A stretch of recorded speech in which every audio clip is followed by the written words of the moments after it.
So, of course, the big announcement was made that Trump is going to run in 2024, which I don't know if there's going to be a Trump Biden election. And once again, I apologize to the rest of America for having to choose between two shits.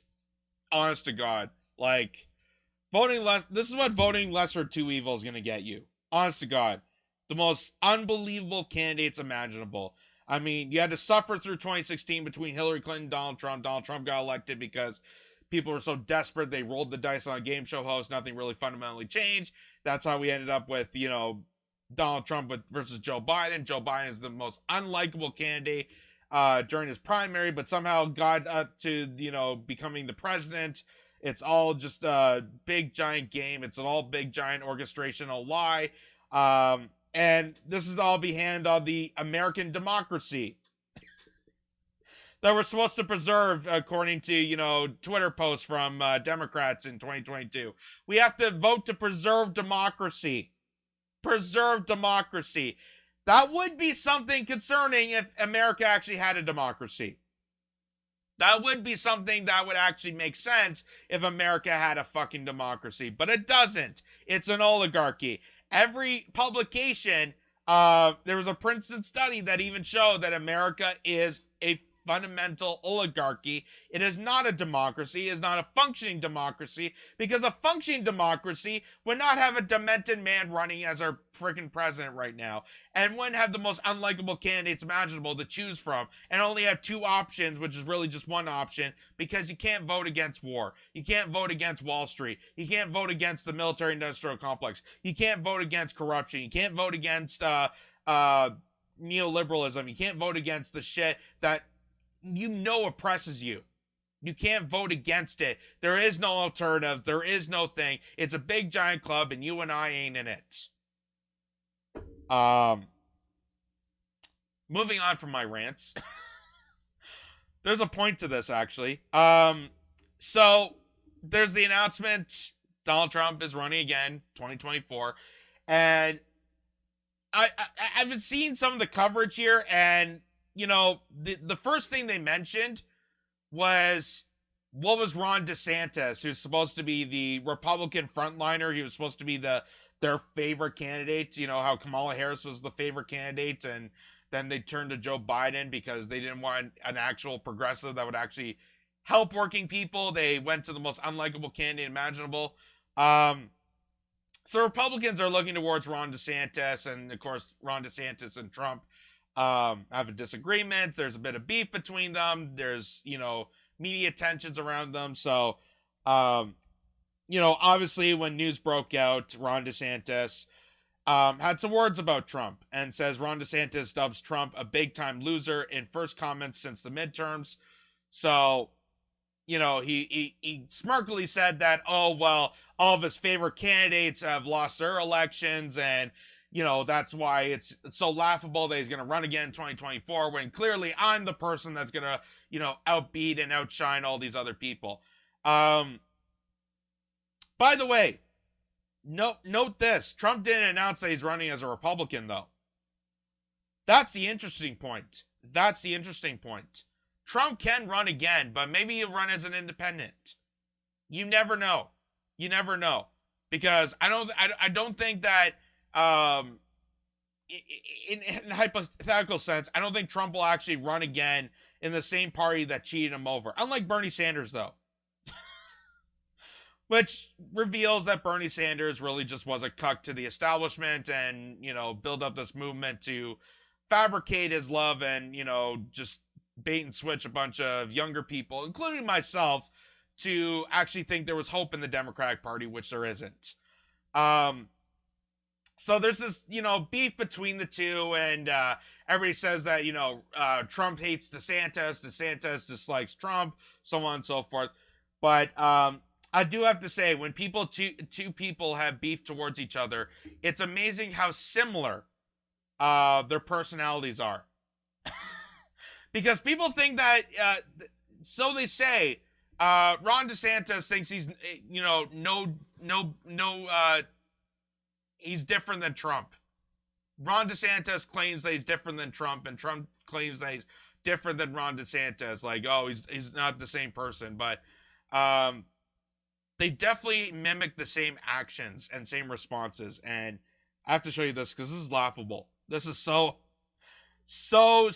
goddamn spot on, and this is the kind of stuff that SNL should be pitching towards. I mean, no offense to the show. I adored SNL back in the day, but trying to sit through an episode today is like watching paint dry.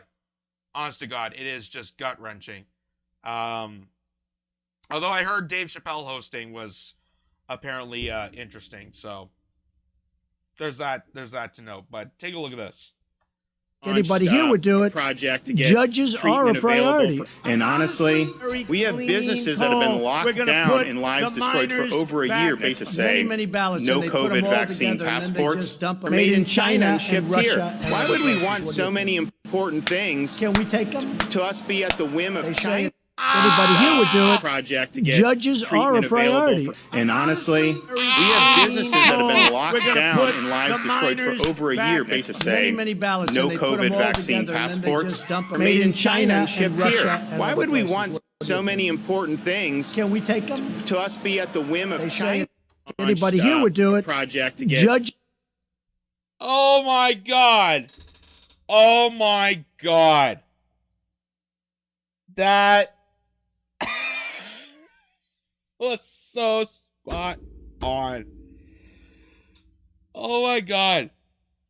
That should be a ringtone. Honest to God, that should be a ringtone. Just even the way they said China was so spot on. And these two supposedly have beef towards each other. These two apparently hate each other so much, but they're so unbelievably similar. Like, I just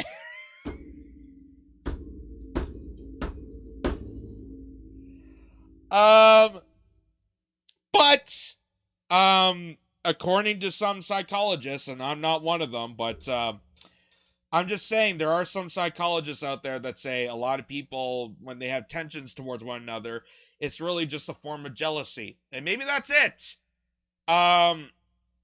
Maybe Trump's jealous that Ron DeSantis is the new takeoff king, and Ron DeSantis is just copying Trump because Trump personality or something like that, or I don't know, but this is just so it's so good. It's so spot on. I gotta watch this again. Let's. Anybody here would do it. Project to get Judges are a priority. And honestly, we have businesses that have been locked down and lives destroyed for over a year based on saying no COVID vaccine passports are made in China and shipped here. Why would we want so many important things Can we take them? to us be at the whim of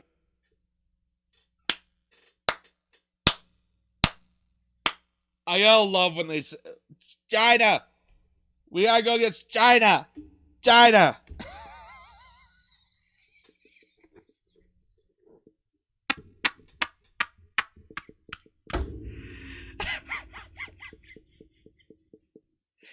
That's so good. That's so good. Oh my God. That's probably the funniest skit I've seen probably in this whole entire month. I guess I shouldn't really say that though, because it's only half a month. There's probably more funny things out there, but it's the funniest thing I've seen today. Let's just say that. And if SNL just did that, if SNL just showed that, then I let me tell you, ratings would skyrocket. Just it is so goddamn, so eerily similar. I swear to God, it's like a carbon copy of the same person. Which is why I find it so hilarious that there's so much tension towards one another. But then again, you know the political game, you know the whole entire system is rigged, you know it's two sides of the same coin.